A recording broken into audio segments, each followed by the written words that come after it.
Atrial septal defect is the commonest congenital heart disease in the adult, barring of course bicuspid aortic valve. AST being a post-tricuspid shunt, development of pulmonary hypertension and Eisenmenger syndrome is delayed and survival to adult age group is common. Some even argue that pulmonary hypertension in AST is primary pulmonary hypertension which the individual was otherwise destined to develop. Pulmonary hypertension is likely to develop in AST with large left to right shunt of long duration, though the severity of pulmonary hypertension is variable. Suprasystemic pulmonary arterial pressures are possible in pre-tricuspid shunts like AST, unlike in VST where the pressure can go only up to the systemic level. This is because the pressure in both ventricles get equalized in the presence of an unrestricted VST. Please subscribe to this channel for future updates. Click on the subscribe button.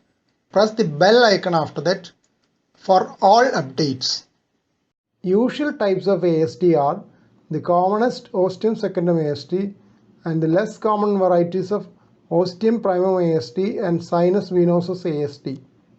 Sinus venosus AST can be subdivided into superior vena cava type and inferior vena cava type. The former is associated with partial anomalous pulmonary venous drainage of the right-sided pulmonary veins to the junction of the superior vena cava and the right atrium. Another rare type of AST is the coronary sinus type of defect near the opening of the coronary sinus. Secundum AST is in the region of the fossa ovalis. There is usually a good rim of tissue all around, making it suitable for device closure. Sometimes there can be multiple defects or a sieve-like intraatrial septum, which is difficult to close with the device. An intraatrial septal aneurysm may be seen with a small defect at its apex. There is hardly any gradient between the atria in a large AST, and the left to right shunt is due to the higher compliance of the right ventricle compared to the left ventricle. At birth, the right ventricle is dominant and the compliance is low. Hence, the shunt in AST is well established only when the RV regresses. Therefore, AST used to be detected late compared to VST previously. But now, with ubiquitous availability of echocardiography, ASTs are often detected early in life. Bimodal pattern of cyanosis has been described in AST with mild cyanosis due to transient right-left shunt in early life, which resolves and reappearance much later with the development of PAH and Eisenmenger reaction. Secondum ASDs can be familial and associated with first-degree AV block. In the earlier era, since detection of ASTs were delayed, it was thought that they seldom close spontaneously. Now, with more frequent early detection of AST by echocardiography in infancy, more and more cases of spontaneous closure have been reported. Smaller size of defect and early age of diagnosis are important predictors of spontaneous closure. ASTs of less than 3 mm size diagnosed before 3 months of age are expected to close spontaneously. Though ASTs more than 8 mm in diameter are unlikely to close, cases on record in which 10 mm secondum AST close spontaneously within 1 year. There are reports of decrease in size of AST without complete closure. Reports of increase in size of AST over time are also there. This is the subcostal view on echocardiogram showing a 15 mm AST. Left to right shunt in red color is seen across the AST in the right panel. AST with right-left shunt in blue color on color Doppler echocardiography is seen in the right panel. Transient right-left shunt can occur even without severe pulmonary hypertension due to phasic fluctuation of atrial pressures with respiration and Valsalva maneuver. Such right-left shunts can cause stroke due to paradoxical embolism. Paradoxical embolus is one from the right side of the heart reaching the left side of the heart and systemic circulation. Ostium primum AST is part of the AV canal defects. In partial AV canal defect, ostium primum AST is often associated with cleft anterior mitral leaflet producing mitral regurgitation. Tricuspid regurgitation may also be noted.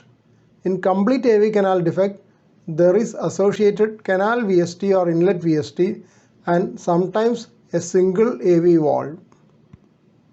Ostium primum AST, being part of the endocardial cushion defects, may be associated with Down syndrome.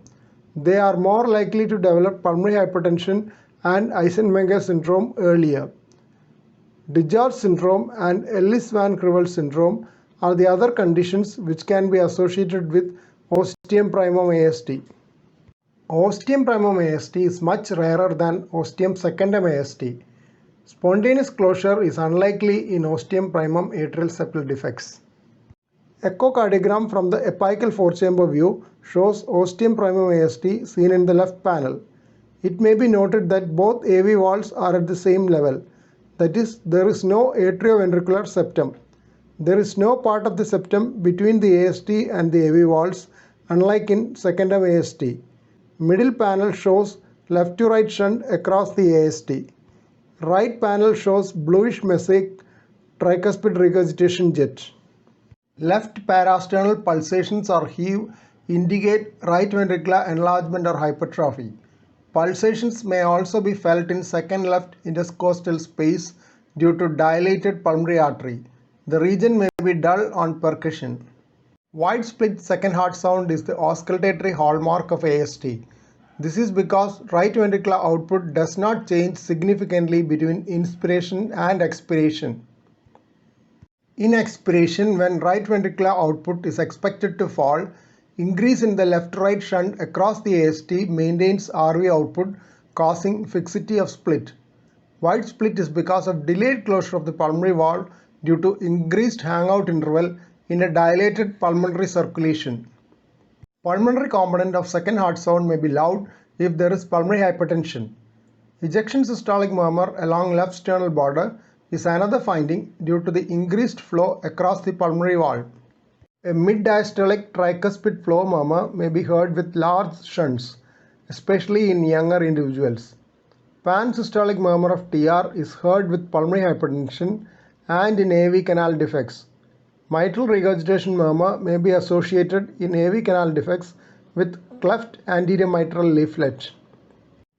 Cyanosis may be seen if there is Eisenmenger reaction or sometimes with streaming of inferior vena cava flow by a prominent eustachian valve into the left atrium across the AST. Atrial fibrillation may be seen in adults. Atrial flutter can occur in AST even after repair. Inverted P waves seen in inferior leads indicate low atrial rhythm, also known as coronary sinus rhythm in sinus venosus AST. This is due to defective sinus node as the septal defect is in the region of sinoatrial node. Classical QRS pattern in AST is the RS-R' in V1 suggestive of incomplete right bundle branch block. This pattern in AST is due to right ventricular volume overload. QRS axis is usually rightward, more so when there is severe pulmonary hypertension. Left axis deviation is usually a feature of ostium primum AST. First degree AV block may be noted in both primum and secundum AST. Familial AST with first degree AV block has been reported in secundum AST. This type of familial AST has an autosomal dominant inheritance pattern. There is also higher incidence of sudden cardiac death in this group.